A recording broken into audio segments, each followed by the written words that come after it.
Saludarlos, Gabriela y Jorge, ¿no?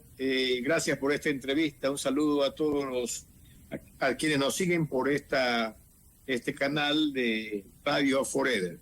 Muchísimas gracias. Ahora, en caso de ganar el sí en esta pregunta, el Ministerio del Trabajo tendrá 30 días para emitir los acuerdos ministeriales que van a regular los contratos a plazo fijo y por horas.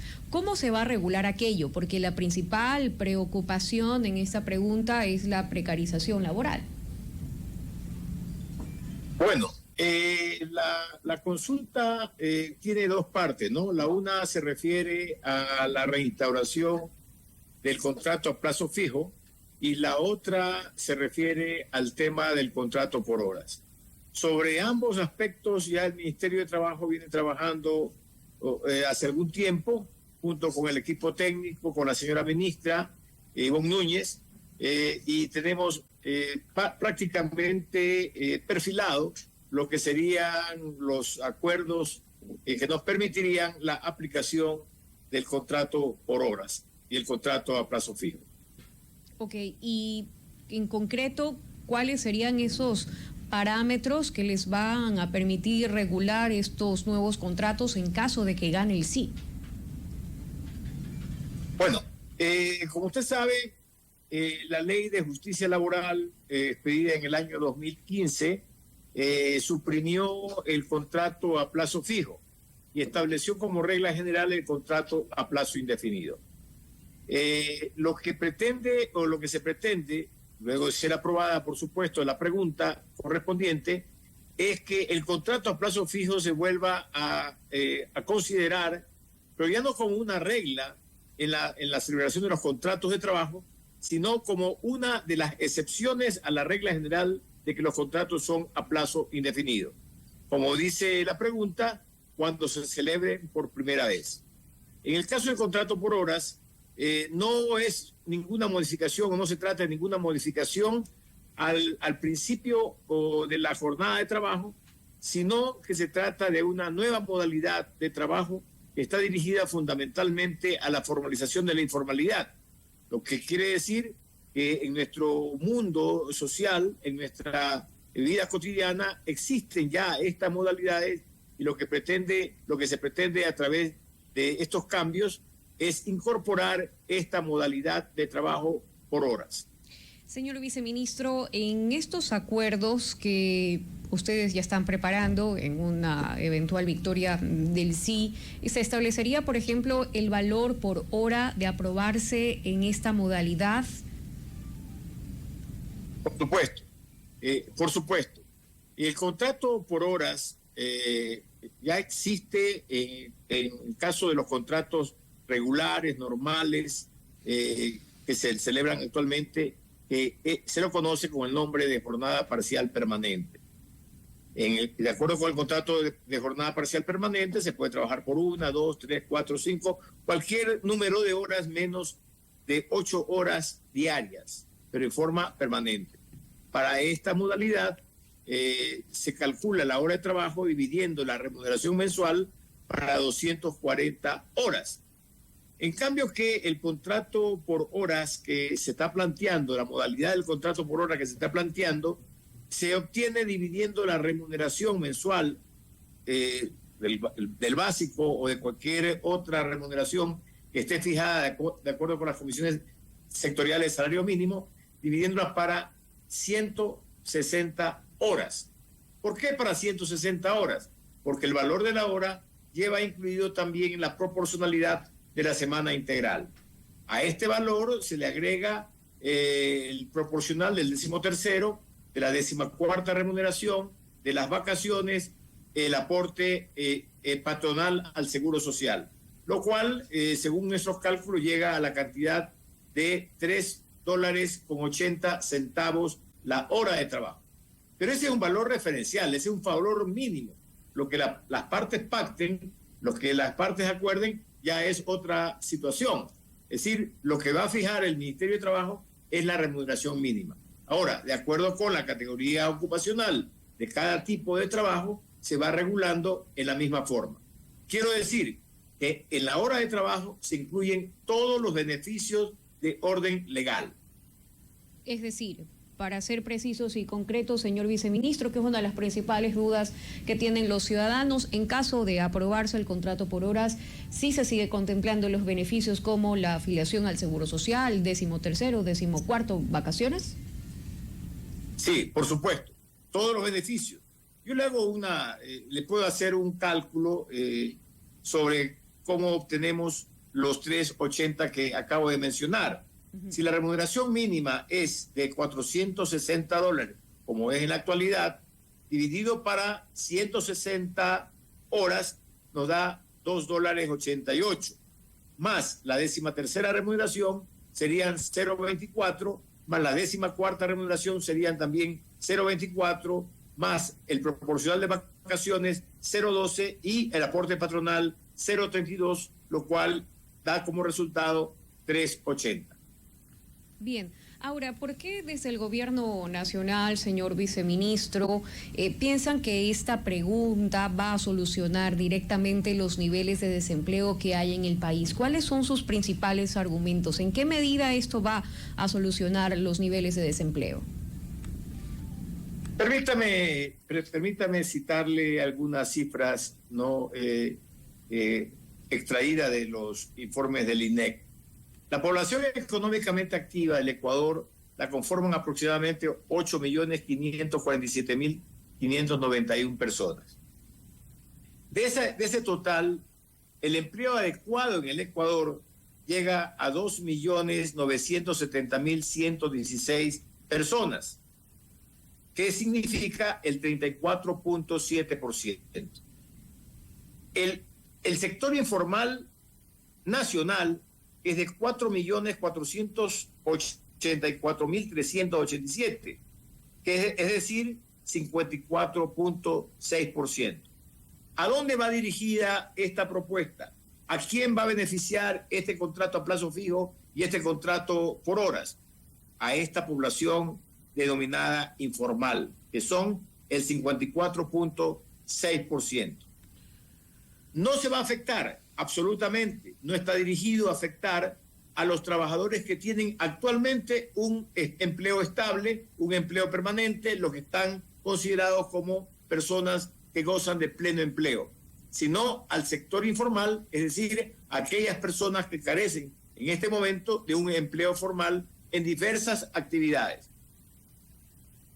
Entonces, la intención de esta reforma es atraer o incorporar, como dice la Constitución, a este sector informal, porque también debe ser considerado como actores sociales productivos, según señala el artículo 325 de la Constitución de la República, ya que el Estado está en la obligación de proteger el trabajo en todas sus formas, tanto el trabajo dependiente como el trabajo autónomo. En consecuencia, esa es la intención de esta ley. No es una ley para crear más empleo, sino para formalizar las actividades que actualmente están en el campo de la informalidad.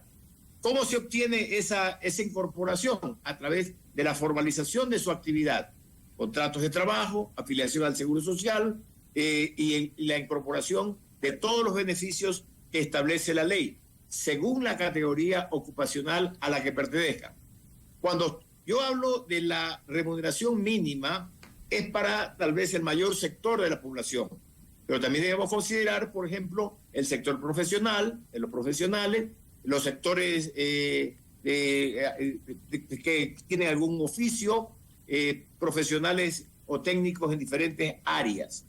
Es decir, es amplia las actividades que pretende regularse mediante estas nuevas modalidades de trabajo, como es el contrato por horas y el contrato a plazo fijo.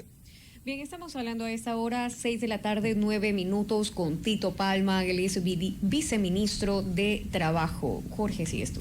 Gracias, viceministro, bienvenido al Borde de la Noche. Un poco para comentar algo sobre las cifras, ¿no? Porque de hecho hace poco, no más de 15 o 20 días, el presidente tuvo que salir al paso a aclarar que esas 50.000 o 64.000 plazas de empleo joven sí estaban sustentadas, pese a que en el INEC y en el IES no cuadraban esas cifras. ¿Qué es lo que se publicó en esa época? De acuerdo a la última encuesta del INEC, en el Ecuador hay 2.970.116 personas con empleo adecuado, es decir, 123.531 personas menos que en el mes de diciembre, ¿no? Son datos de enero-febrero. Asimismo, en el IES no consta este aumento de las 50.000 o 64.000 nuevas plazas de trabajo. Hasta enero hubo 3.188.009 afiliados, equivalentes a 20.777 afiliados menos que en diciembre. Ya ese es el dato del IES. Entonces, finalmente, ¿quién tiene el dato o la data oficial? Usted como viceministro, me imagino, tiene la información. Bueno, cuando el presidente de la República y la ministra de Trabajo en forma reiterada se han referido a este incremento de plazas de trabajo, se han referido exclusivamente al sector de los jóvenes, a la incorporación de nuevos jóvenes producto de la aplicación de lo que llamamos la ley del empleo. Se refiere a eso. Esas son las estadísticas, esos son los datos que constan en el Ministerio de Trabajo. Es decir, cuántos jóvenes entre los 18 y los 29 años de edad se han incorporado producto de esta ley. Y es lógico pensarlo, porque si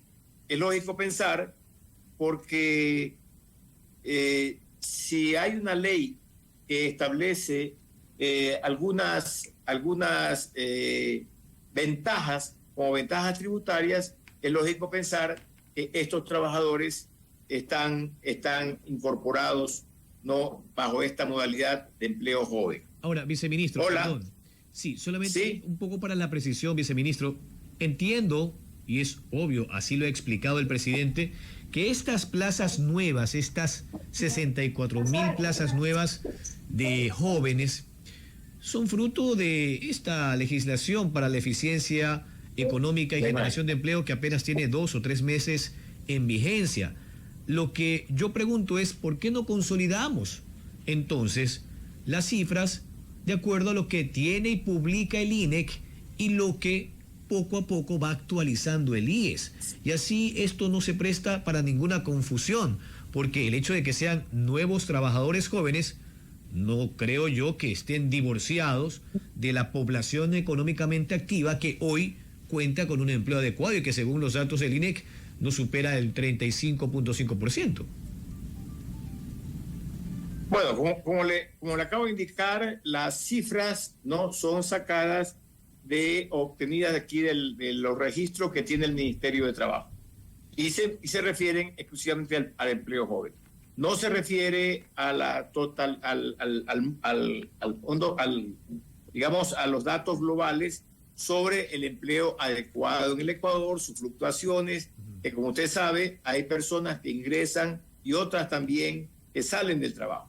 Nuestro enfoque está dirigido fundamentalmente a establecer cuántos jóvenes se han incorporado producto de la ley del empleo. Ok. Entonces, a partir del planteamiento, en este caso de la pregunta D, que es la que versa en torno a la posibilidad de contratar por horas, como sucede en Estados Unidos, como pasa en Europa también, ¿cree usted o cree el gobierno de Daniel Noboa Sin que tendría más contundencia en la multiplicación de plazas de empleo? Usted bien citaba hace un momento, la PEA, la población económicamente activa del Ecuador, está sobre los 8.500.000 trabajadores, pero sucede pues que al menos el 65%, esto es 5,5 millones, no cuenta con un empleo adecuado. Entonces, ¿cómo enfrentaría esa brecha que no es menor el gobierno? ¿Creen que si tienen el sí en esa pregunta, que dicho sea de paso, hay algunos sectores que no están de acuerdo? Hay gente que ha dicho, yo voy a votar sí en todo, menos en la del trabajo.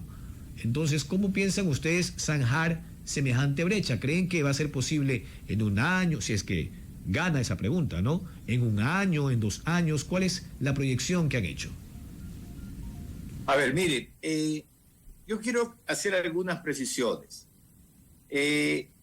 el hecho de que algunas personas se encuentren en el rango o en digamos, considerados dentro de la informalidad, no significa que sean personas que no trabajan. Son personas que trabajan, pero lo hacen bajo ciertas modalidades que no son consideradas actualmente como contratos de trabajo.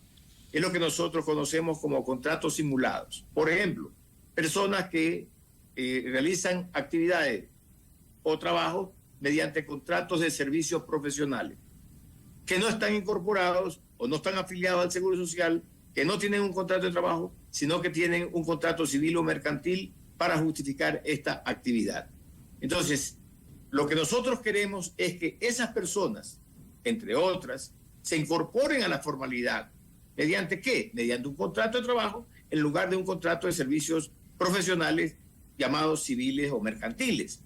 Entonces, si nosotros incorporamos a esas personas, no vamos también a buscar para ellos el establecimiento de un trabajo decente o un trabajo digno. Y también bajo relación de dependencia, aunque se trate de una modalidad adecuada para el tipo de actividad, que muchas veces no es continua o permanente como los otros, sino de manera discontinua. Voy a decirle un ejemplo. Un profesor universitario que da clases por horas, da 3 horas de clase en la semana, le pagan por horas. Pero ¿cómo legalizan ese contrato? ¿Cómo se formaliza ese contrato? A través de un contrato de servicios profesionales, cuando en realidad se trata de una actividad laboral que debería estar sujeta al Código del Trabajo. A esa persona o a ese profesor que da una hora de clase no se le considera ni la 13ª, ni la 14ª remuneración, ni las vacaciones, ni todos los beneficios de que goza el trabajador. Es decir, eso está en nuestra realidad social. No podemos nosotros ignorar que hay modalidades, por ejemplo, como la de un jardinero o una persona que realiza labores no continuas, no permanentes, pero que no se consideran como labores sujetas al Código del Trabajo o beneficiarias de los diferentes derechos de los que gozan todos los trabajadores. En definitiva, lo que buscamos es formalizar o rescatar de la informalidad a ese tipo de trabajadores. Claro, habría que ver en cuánto tiempo eso es posible, porque parecería que la inquietud más pasa por el fuero del trabajador y no tanto así del empleador. La Cámara de Comercio, los diferentes gremios a nivel empresarial, el Comité Ecuatoriano Empresarial, la Federación Nacional de Cámaras de Comercio, cámaras de industrias, cámaras de la construcción. Bueno, ellos venían pidiendo esto desde hace más de 15 y 20 años. Y ahora que existe la posibilidad, parecería que las dudas se ciernen sobre los trabajadores. Claro está que en la misma pregunta se encuentra específicamente la salvedad, que esto es para quienes sean contratados de aquí en adelante, si es que se aprueba, insisto, esa pregunta, en el caso de la consulta popular. Entonces, en medio de ese ambiente, ¿ustedes creen que quizás falta difusión? Una campaña cortísima de 12 días, viceministro, que empezó este domingo y con semejante episodio por el asunto con México, quizás está faltando más difusión para que determinadas preguntas no se expongan a la hora de la votación el domingo 21 de abril. Considero que no. Como usted bien ha indicado, esto es un anhelo de algunos sectores, ¿no? No solamente del sector empresarial, sino también de los trabajadores. Hay trabajadores que también por su parte, los que no tienen un trabajo fijo, permanente, un trabajo pleno, también han buscado y buscan ciertas alternativas que se adecúen a sus necesidades y a sus posibilidades. Estudiantes universitarios, profesionales de diferentes ramas, artesanos o personas que ejercen determinados oficios, estarían dispuestos a adoptar esta modalidad del trabajo por horas. No es una cuestión nueva en nuestra legislación, como vuelvo a repetir, el propio Código del Trabajo en el artículo 82 establece la posibilidad de la contratación, digamos, la posibilidad de establecer cierto tipo de contratos que se llaman discontinuos, no permanentes como los demás, no regulares como los demás, pero sí labores de carácter discontinuo. Por ejemplo, en la actividad agrícola hay ciertas actividades que son de naturaleza discontinua, que solamente se pueden realizar un día a la semana por determinado número de horas. En la explotación bananera, por ejemplo, en el día de embarque de fruta, en ese día hay trabajadores que llegan a realizar estas labores, que son labores, que así lo contemplaba anteriormente la ley, que son labores, y la doctrina también lo reconoce, como labores de naturaleza precaria o extraordinaria. No estamos hablando aquí de una contratación por horas que sustituya al concepto de la jornada de trabajo, que como principio sigue rigiendo y sigue existiendo en nuestra legislación laboral. Es un contrato, lo digo con claridad, es un contrato de naturaleza especial, extraordinaria, es un contrato atípico, digamos así, dentro de la relación laboral. Son las 18:21. Tito Palma es el viceministro de Trabajo, está aquí en Al Borde de la Noche. Para concluir, viceministro, bueno, entonces no debe haber ningún tipo de preocupación.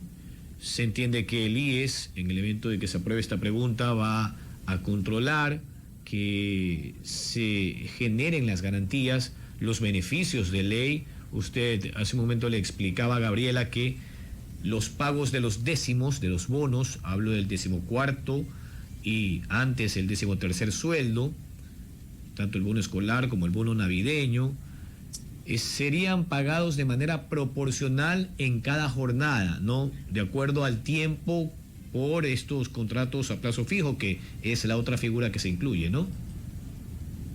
Así es, de acuerdo. Yo creo que la mayoría de los trabajadores, la mayoría de la población ecuatoriana está consciente de esta situación.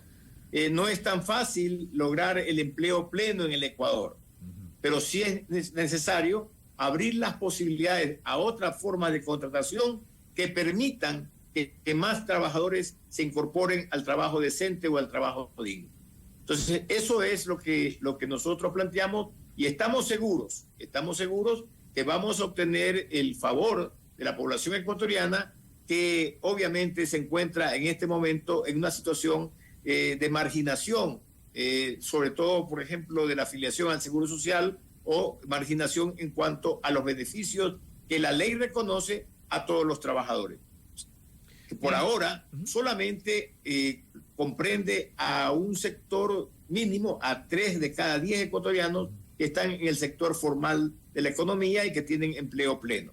Aspiramos entonces que el pueblo ecuatoriano, que está claro y consciente de esta situación, nos va a favorecer o va a favorecer a la decisión sobre la aprobación de esta pregunta del referéndum y la consulta popular. Solamente antes de concluir, viceministro, ¿cuál es el contingente que tiene, con el que cuenta el Ministerio de Trabajo a nivel nacional?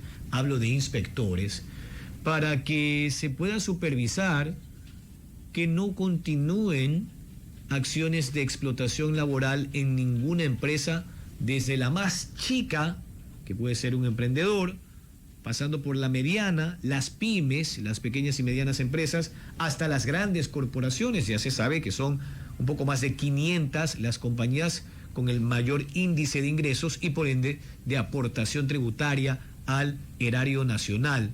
¿Cuál es el contingente que tiene en este caso el ministerio para vigilar eso, para supervisar? Bueno, el Ministerio de Trabajo cuenta con 8 direcciones regionales, ¿no?, distribuidas a nivel nacional. Y cuenta también con un número de 144 inspectores del trabajo a nivel nacional. Hay otros personales adicionales como mediadores laborales, como inspectores o técnicos en materia de seguridad e higiene en el trabajo, ¿no?, que están distribuidos convenientemente a nivel de toda la República del Ecuador, sobre todo en aquellas provincias y cantones más poblados. Entonces, además, ayudados por la tecnología, nosotros realizamos inspecciones, tenemos sistemas a través del SUB, por ejemplo, que hacemos controles a las empresas en materia de salario, en materia de contratación y todos los sistemas que están automatizados y que están en la plataforma del Ministerio de Trabajo. Tanto el SUT como el sistema también de salarios en el cual se controla el cumplimiento de las obligaciones relacionadas con el pago de las remuneraciones principales y accesorias de los trabajadores, utilidades, 13º, 14º, vacaciones, etc. Y cuando no cumplen con estas obligaciones, el mismo sistema genera las correspondientes sanciones a los empleadores que no han registrado a tiempo los formularios en la que consta el registro del cumplimiento de esta obligación. ¿Y cómo hacen 144 inspectores a nivel nacional para darse abasto con 849.831 empresas en el Ecuador? Un dato del año 2021 publicado por el INEC. ¿Eso es posible, viceministro? Sí, por supuesto. Tenemos una sectorización bien establecida y yo creo que el Ministerio de Trabajo ha realizado todas las inspecciones de cumplimiento de los rubros que le estaba mencionando anteriormente, o sea, del pago de remuneraciones y otros. Cuando se requiere, se hacen inspecciones in situ, en la cual el inspector del trabajo realiza una inspección en el lugar de trabajo y es una inspección mucho más profunda. Pero en términos generales, el Ministerio de Trabajo, con el número de inspectores que tiene, no cubre el territorio nacional en con este tipo de inspecciones. Seguro doblan jornada.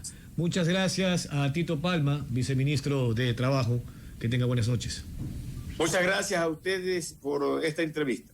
Gracias. Igualmente, 18:27, pausa, volvemos.